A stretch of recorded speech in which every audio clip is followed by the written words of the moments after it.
Dear students, আজকে আমি আলোচনা করব ফিজিক্যাল কেমিস্ট্রি ওয়ানের গ্যাসীয় অবস্থা চ্যাপ্টার নিয়ে।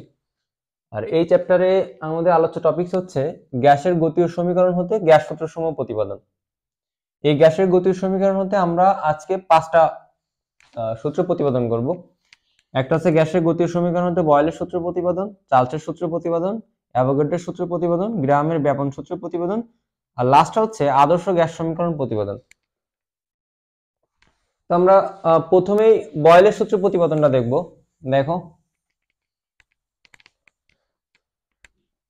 আচ্ছা, বয়েলের সূত্রটা কি ছিল? বয়েলের সূত্রটা ছিল স্থির তাপমাত্রায় নির্দিষ্ট ভর বিশিষ্ট কোনো গ্যাসের আয়তন উহার পরম চাপের ব্যস্তানুপাতিক। তার মানে কি ছিল? ভি সমানুপাতিক 1/p। আর এখানে স্থির ছিল কি? n, t, মানে এই দুইটা কনস্ট্যান্ট। আচ্ছা, তোমরা কিন্তু এটা অবশ্যই লিখবা। এই যে বয়েলের সূত্রটা এখানে লিখে দিবা, তারপরে লিখবা বয়েলের সূত্রতে আমরা পাই ভি সমানুপাতিক 1/p। আচ্ছা দেখো, এইখানে আমরা সমানুপাতিকটা তুলে কি লিখতে পারি? দেখো তো, বি ইকুয়াল কে ইন্টু 1/p। তাহলে কি লেখা যায়? বা পিভি ইকুয়াল কে। ঠিক আছে, পিভি ইকুয়াল কে বা পিভি ইকুয়াল কনস্ট্যান্ট।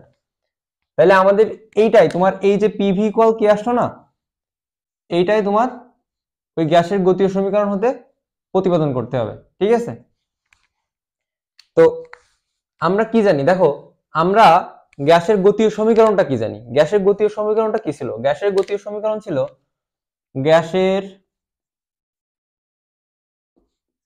গতীয় সমীকরণ। ঠিক আছে, এটা হচ্ছে PV equal 1/3 mn c square. এটা কিন্তু আমরা গত ক্লাসে দেখছি যে PV equal 1/3 mn c square সমীকরণটা প্রতিপাদন করছিলাম। তাহলে আমাদের গ্যাসের গতীয় সমীকরণটা হচ্ছে PV equal 1/3 mn c square. এইখান থেকে আমরা একটা কাজ করতে পারি। দেখো, এই পিভি ইকুয়াল এই 1/3 উপরে যদি আমি একটা 2 নিয়ে আসি, 2/3 ইন্টু 1/2 mn c স্কয়ার। দেখো, কিছুই কিন্তু করিনি, এখানে জাস্ট একটা উপরে 2 নিয়ে আসছি, নিচে একটা 2 নিয়ে আসছি। কাটাকাটি করলে আলটিমেটলি কি হয়? সে 1/3 mn c স্কয়ার হয় না? এটাকে 1 নম্বর দাও। ঠিক আছে, আবার গ্যাসের গতিতত্ত্ব হতে আমরা কি জানি? আবার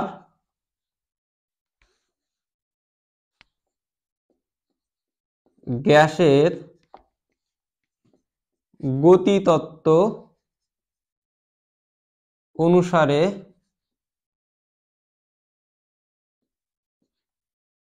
আচ্ছা, গ্যাসের গতিতত্ত্ব অনুসারে কি লেখা যায়?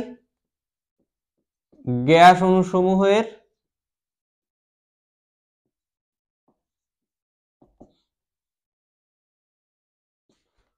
গড় গতিশক্তি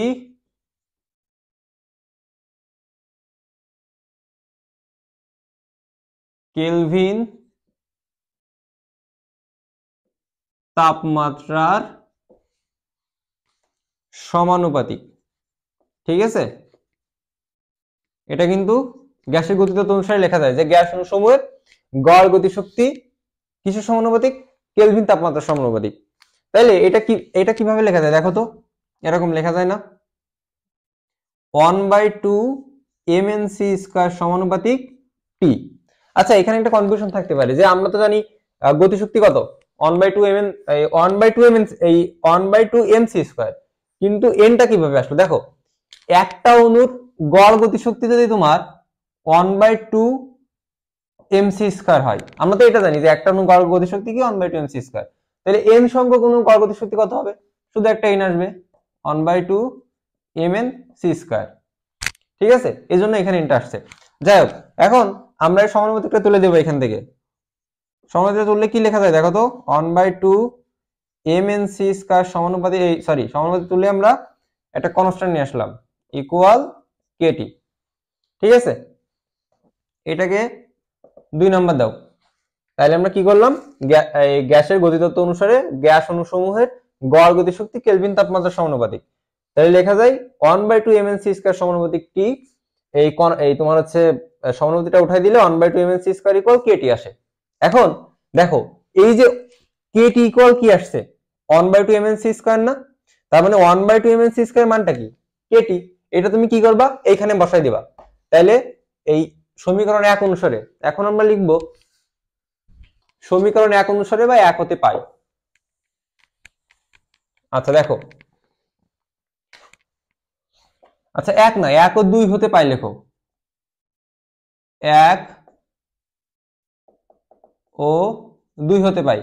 কারণ 1 ও 2 কেন লিখবো, দেখো এইখান থেকে আমরা এই যে 1/2 mnc স্কয়ার ইকুয়াল kt এইটা বসাই দিব কোথায়, এটাই না? তাহলে 1 আর 2 নম্বর সমীকরণ দুটো নিয়ে কাজ করতেছি, এজন্য লিখবো 1 ও 2 হতে পাই। 1 ও 2 হতে কি লেখা যায় দেখো তো, pv ইকুয়াল আমাদের কি ছিল দেখো, 2/3 ইনটু 1/2 mnc স্কয়ার, এটাই তো আমরা পেলাম।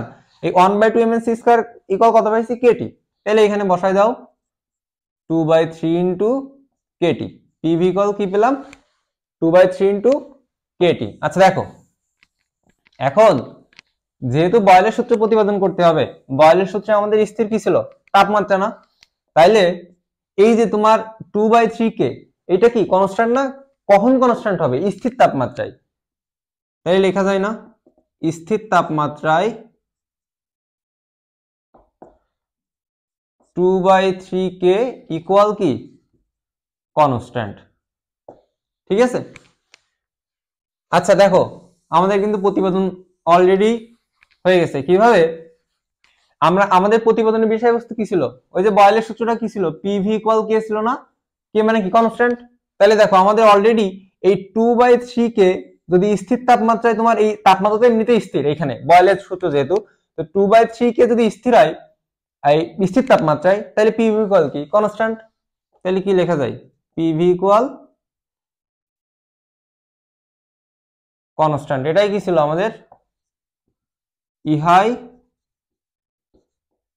বয়েলের সূত্র। ক্লিয়ার?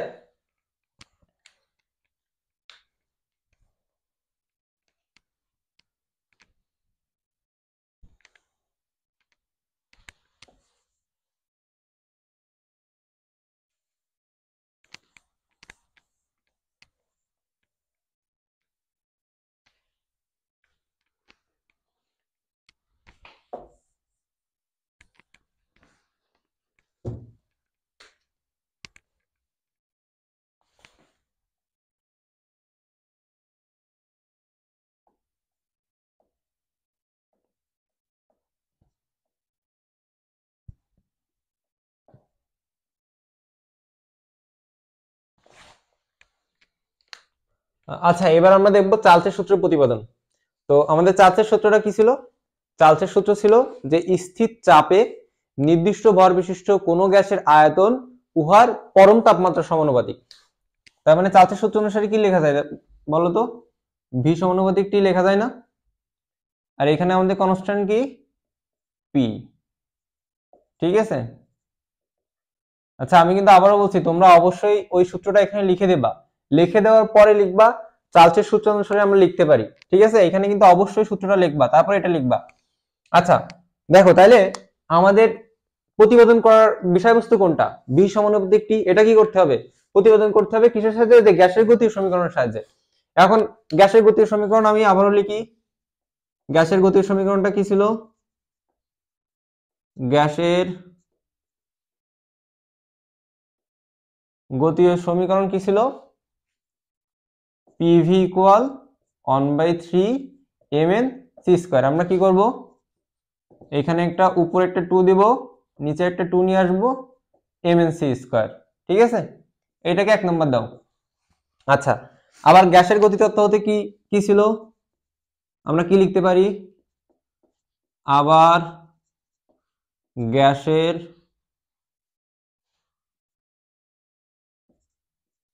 গতিতত্ত্ব অনুসারে,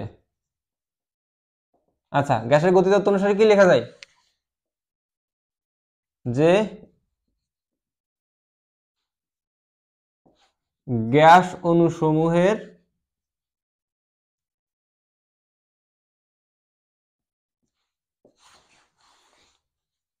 গড় গতিশক্তি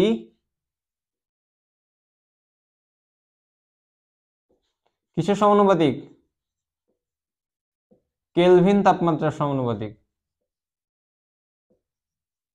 ঠিক আছে।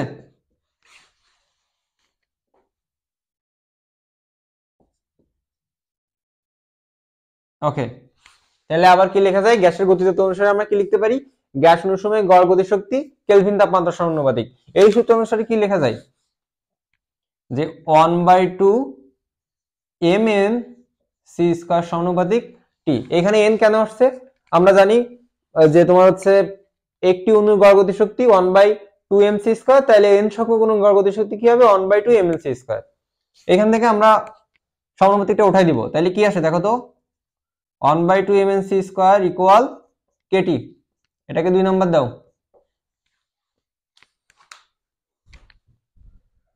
এবার দেখো এই আবার সেম, এই 1/2 mnc স্কয়ার ইকুয়াল কি? kT না? তাহলে এখানে কি বসাবো? আমরা kT বসাবো। তাহলে আমরা কি লিখতে পারি?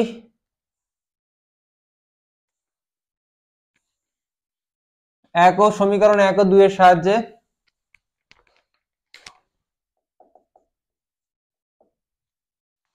আচ্ছা এখানে লিখি, সমীকরণ শব্দটা লিখবা তোমরা।